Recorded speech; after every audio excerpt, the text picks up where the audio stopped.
take place, but it is very much be on a case-by-case basis. And then secondly, what I'd say is that if, for instance, you're finding that in one particular area of your project you're underspending, but in another area you have the potential to overspend, or you'd like to reallocate funds, that again, like I mentioned in the presentation, is very much something that we'd favourably look on if it went through the right governance. So i.e., if you looked internally and saw this was happening, escalated the issue through your board, and then brought it to the Positive Action Children's Fund contact to talk about, then again, that kind of reallocation of funds within the project would be absolutely fine from our point of view.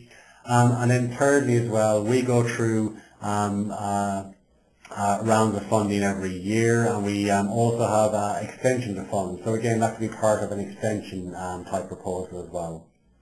So very much, we've got no black and white rule on it as such, but in each case by case, we definitely look at it and definitely be open to a discussion about, you know, what the requirement was, how much it might cost, and the benefit it might deliver. Okay, a couple more questions.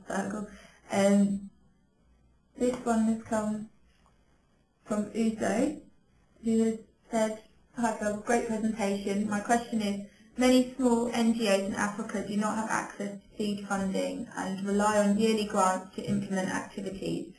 Do you have any advice on what some of these NGOs can do to strengthen their financial position without relying heavily on donor organisations?"